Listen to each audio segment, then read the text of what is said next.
Now, in the aftermath of Charlie Kirk's assassination, we have seen a real awakening, a call to action with millions proclaiming, "We are Charlie," and wanting to continue his incredible work. Well, let's have a look at a man doing just that, visiting university campuses, setting up a table and inviting students, faculty, anyone with a differing view to talk, to debate ideas. But the far left, the unhinged, hateful left, aren't that interested in articulating their positions. They prefer to do this. Right here! Every single one of you are falling for it. I hope you realize that. He's right. Their entire right. Can you condemn? At the expense of us. Can you condemn Charlie Kirk, the assassination of Charlie? I don't care. Why don't you care? Why don't you care? Hate every single person around here. Get away from this table. It doesn't matter. Why don't you care? He's right. What matters is us, not them. That is crazy. Hey, get off our table. Get off our table. What can you say about that? And then there are the ones pulling crap like this and thinking they're awfully clever. You escape to the north or wherever, white people, whomever, have an obligation to return you to your master. That's something inscribed in law. That's not critical race theory. We can just die it down. Well, I'll tell you what Kimberly Crenshaw calls critical race theory. She believes that a society that is colorblind is actually a racist society. Yes! There's our evidence.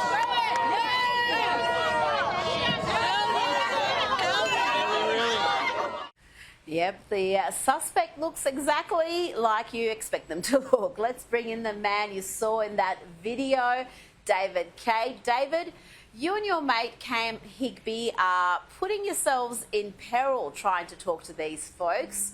Why do you do it?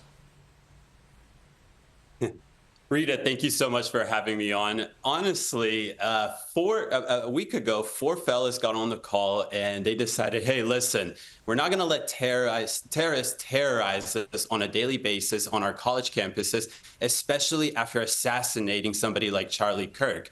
We understand that freedom of speech, especially on campuses for conservatives, is non-existent. It's under threat. So regardless of what kind of lunatics we encounter, and as you can see, this is Atlanta, Georgia. It's one of the craziest places that I've been to on a college campus. Regardless of how crazy they are, regardless of how they act, how they treat us, we keep going back and having these conversations with us. And we're not going to treat them the way they treat us. We believe that having civil, tolerant discussions with them may get through some people, not all of them, and definitely not the majority of them. But I think the main thing here is that if we can sway just one person out of 100 people that we talk to, their mind, who they will vote for next time, how do they perceive Charlie Kirk, for example, I think that our mission is successful, and we are starting to see that. Tell me about the impact Charlie's death had on you personally, to see such a gentle soul assassinated in that manner, and then the ugliness that followed with people celebrating that death, justifying it. How did that impact you personally? It's absolutely terrible, Rita. I've been in this space for about 1.5 years, and my father always told me, if you want to be successful in this space, find somebody that you want to role model after. And I just so happened to land on Charlie for the simple fact that I really do believe that if you want to engage in public discourse, it shouldn't be about gotchas or making people look silly. You should try and change people's perception and the way they think about things. And the only way that I think you can change my mind, for example, is not by being mean to me or making me look silly, is by actually engaging in civil discussions. And more importantly, being tolerant of an individual's position. That is Charlie Kirk. That is what Charlie taught me. I've never met him in my life, but man, millions of us feel like they've met him, especially after yesterday. What I've learned and why I truly do love what Charlie's style is, and I call it Charlie style, is because being civil and tolerant of individuals that you disagree with is what America is all about. And I really hope that that is what we continue to go on here, because it's under true threat in America now. It's absolutely crazy. Well, today you were at the University of Tennessee in Knoxville. Let's just have a look at a little of how that went. there are some people who are justified in using violence and other people who don't have that right. Would it be to morally enact violence. acceptable is what we're asking? Like, if you came up with a gun and shot us in the face, like, for our sign, would that be Some people morally would argue acceptable? that it'd be morally right to shoot you all in the face. I think that's crazy. I think that's crazy. If people made the argument that giving a platform to... What do you think about Charlie? There's so many Charlies. Charlie Kirk. There's so many Charlies. Charlie Kirk, who was assassinated behind a table just like this one. I know that's the person that's trending, but Charlie Kirk was a byproduct of people like this. David, I applaud your patience and your civility in not losing your temper, but is there any chance of getting through to people who seem to be so utterly broken?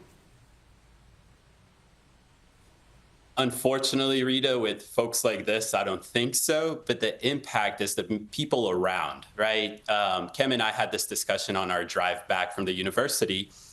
This person made himself look terrible and made us look incredible, regardless of what we said. Why? At the end, we wanted to shake their hand. We did. We wanted to shake the individual's hand, and they refused to do so. That's when they told us this entire thing, that they would shoot someone like us in the face and all the other crap that you heard there in the end.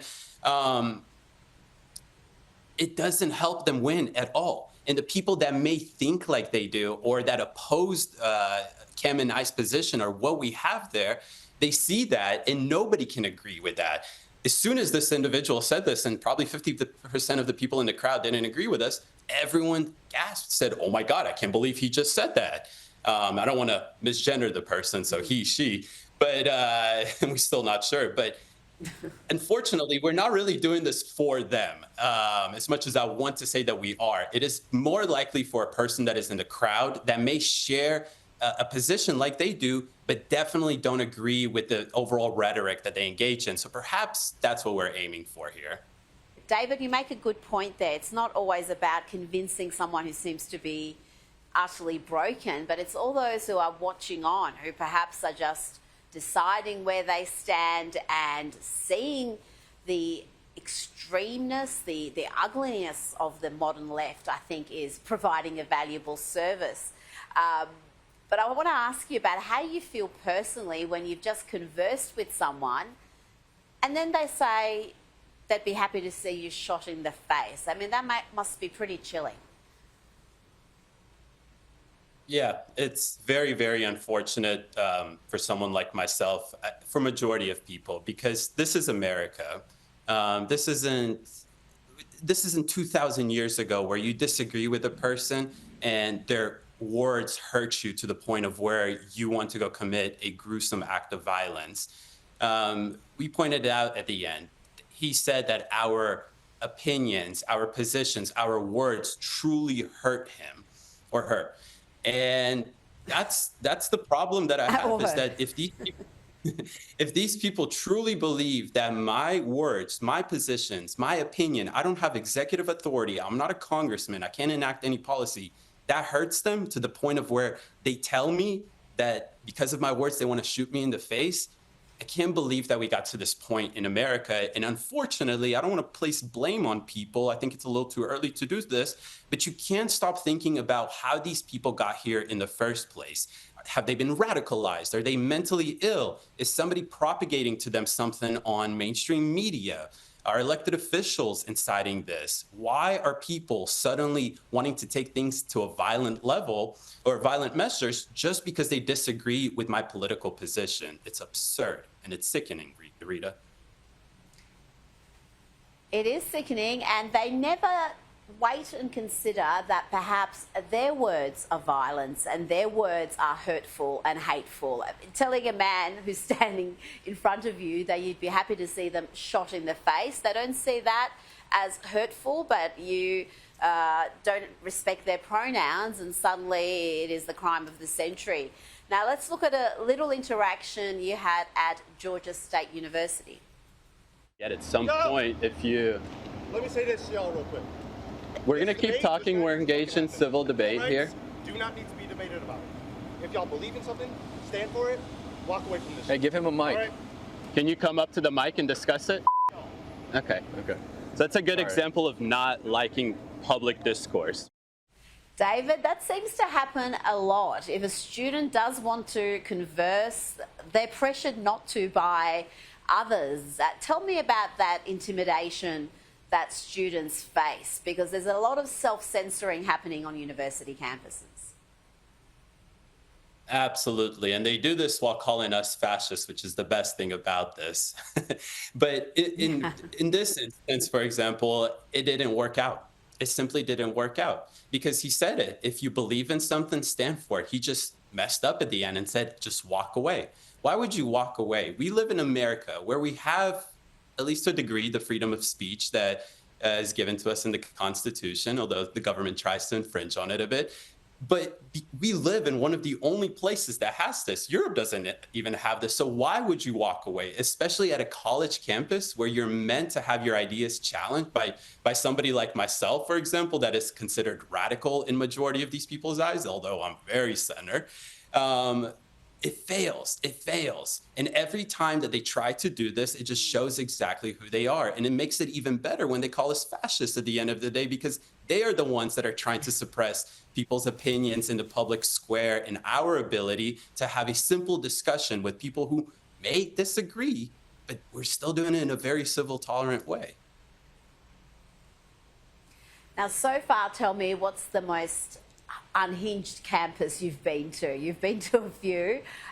So far, what's the worst of the worst? Well, I have to always take it back to my home place, the place I love most, dearest to my heart. It is Georgia State University. I mean, that is one heck of a campus. It is in the middle of Atlanta, dead center of it. The streets go right through center of Atlanta where you see everything. So it's an adventure on its own. But the people there are very friendly. And what I mean by this is that they want to talk to you.